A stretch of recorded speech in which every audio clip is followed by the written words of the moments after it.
Thank you, Jeremy. I appreciate those comments. It's interesting, the tie-in, you see all the technological building blocks that are going into the new trucks and how they're just starting to filter their way into the secondary market.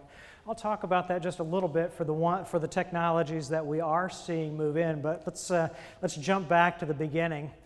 I too was a victim of Ian's edict that we should tell you a little bit about ourselves. I saw the number of first-timer hands that went up at the session this morning. So I've been in the industry studying it and analyzing it and try to make sense of it for, since 1993. What's that, more than 25 years ago. So I've seen a cycle or two. I know there are a lot of people who have seen a lot more cycles, and that's what my last bullet point is down there. This is why I'm good at my job. I don't have to rely on my own intelligence. I get to go out and pick the brains of all the people in these seats and in this industry, from the owner-operator all the way up to the president of the company. I get to transcend those boundaries and hear what people are thinking and hear what they learn, hear the questions that they're asking, and those are the ones that I like the best, the ones that I don't know the answers to, because then I've got to put on my study hat and go figure out those answers. So there you go. That's me. We'll talk more tonight. How's that sound? Quick overview of what we're going to look at, but before I get started on that, who can tell me what year the first Volvo, and this is for non-Volvo people, what year the first Volvo truck was built in the United States? Okay, so no guesses. What year do you think that truck is? How old does it look? Let me hear some guesses.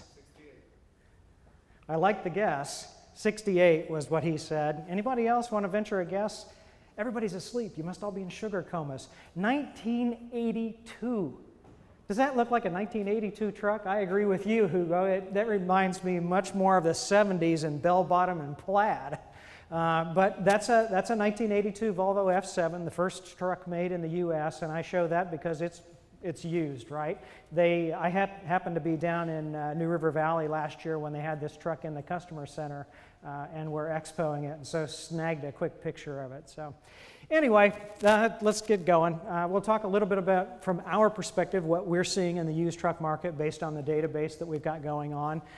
We'll do a little bit deep dive. I'll give you some examples of some of the analysis that we can do based on the data that we're bringing in. We'll talk real quickly about what's happening in the export market and what the dynamics are that are shifting there, and then kind of give an outlook on, we don't officially forecast, at least not yet, sales and prices and things like that in the secondary market. That's something that we're moving toward, but we certainly have thoughts about the future direction of the market. So, like Jim, I think I'll put my punchline up first. The takeaway from where we are in the current market is that clearly the market is in transition. We've had a couple of really good years. Look at the sales that you see there in that 2017-2018 time frame, and then look at the fall off that we've been experiencing. Focus on the red line, if you will, that 6-month moving average. So far this year through June, the industry's down almost 20% in terms of unit sales in the secondary market. And I should point out, this is data from our database. On the Class 8 market, we've got over 750 rooftops or dealers locations reporting into us. So we're looking at approximately 20% of the market. That from a statistical significance perspective, that is a significant sample.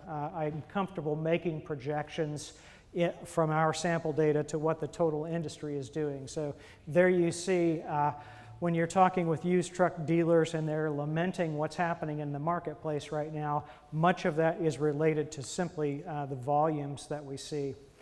You think about who the marketplace is for these trucks. It's typically the owner-operator or small or maybe medium-sized fleets. And in this freight market, this softening freight market that we've talked about, who's the first trucker that doesn't get the phone call when there isn't a load? It's not the company driver with the company truck. They're going to try to keep that asset and those resources employed all the time. It's that owner-operator that doesn't get the call. And if he's not getting a call to haul a load, he's not interested in buying a truck or putting another truck into his fleet. Sale prices. if I get grief over one metric that I talk about in this industry, it's sale prices. If you look at the blue bars, you're looking at a picture that suggests that prices are still above where they were a year ago, and they've been that way all year so far. Right up here at the top, let me point out, we look at three different channels in the space. We look at auctions, we look at wholesale transactions or dealer-to-dealer transactions typically, and retail. So dealer sales to the end user customer, the trucker who's actually going to use the truck to haul freight and make money. When we say total, that's everybody dumped in. So of course, what is average but the normalization of the abnormal, right? If you've got the number 0 and the number 10 and you average those together, that's 5, right? So if a dealer's making 0 money on a truck and one's making 10 bucks, neither one of them's making 5 bucks, and they both look at you cross-eyed when you try to tell them they are. So that's what I put up with, and I don't mind. There are some very interesting things that we can ascertain from this data. For example, if you look at the wholesale market, if you look at dealers trying to sell trucks to other dealers, they've got to leave room in that sale price for profit, right? You wouldn't want to give all the profit away in that transaction. And I will tell you, in the wholesale data that we have, in 4 out of the 6 months so far this year, we have seen year-over-year declines in prices, sometimes as much as 10%. In the month-to-month transactions, we've seen declines in 3 out of the 6 months. Some of those as high as 20% from one month to the next. So certainly, folks who are in that marketplace are feeling a lot more pain, I guess, shall we say, than what you're seeing in this average number. The takeaway is that prices are softening. We are starting, and this is for the total market, we are starting to come up against some tougher comparisons relative to last year, and we do expect to see prices continue to drop. And I'll talk more about how much at the end of my presentation. A couple of the other metrics that we measure, we look at miles and we look at age, because if you think about what determines value for a truck, it's an economic asset, right, that's only got a finite life. And so if you've used 500,000 miles of the truck, you probably only have 3, 4, 5, depends on how good the truck is, left. But you've got some limited amount of life left, and that's what the secondary buyer is paying for. So it's important to understand, because this does inform what's happening in the prices. Interestingly enough, you see mileage has kind of been flat for the last year or so. We've heard about overcapacity in the industry, right? We've got more trucks than we need relative to the amount of freight that we have to haul. So doesn't that by definition imply that trucks probably are not traveling as far as they have historically? And I think that manifests itself in what we're seeing in the data in the secondary market. By extension, if you look at the age of the trucks, it's a little hard to see. If you look back over the last 6 months, average age is in fact trending up. In fact, it's up about 4% year to date if you do the math. But look at the pattern. Look at those bars. This is hilarious, right? So 1 month up, next month down. Next month up even higher. Next month down even further. Next month up even further, and so you get this you're going back and forth. Now, a lot of that's just mix, right? It's what equipment was available in the marketplace that year. To me, it suggests folks entering the market or remarketing their trucks at different times. So we've got some maybe push and pull or kind of an accordion effect in terms of when they're actually coming to market. Let's say I'm a trucker and I always buy my trucks in February. Well, this year maybe I did that in January, or maybe I did that in March. I've done something different with my trade cycle that's giving light to that. And then again, maybe I'm full of crap. Maybe I'm reading too much into it. So you decide. Gosh, this is a tough audience. What'd you do to him, Jim? One of the most elusive numbers in this industry is the inventory. How many trucks are on the ground? Nobody wants to fess up to the fact that they've got a whole bunch of trucks sitting behind the shop getting reconditioned and ready to be resold.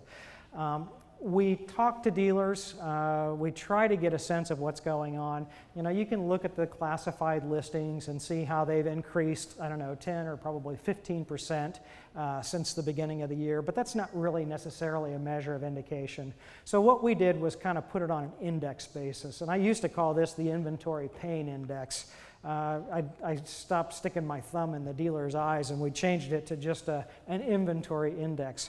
But we want to make it relative to where we've been in the past.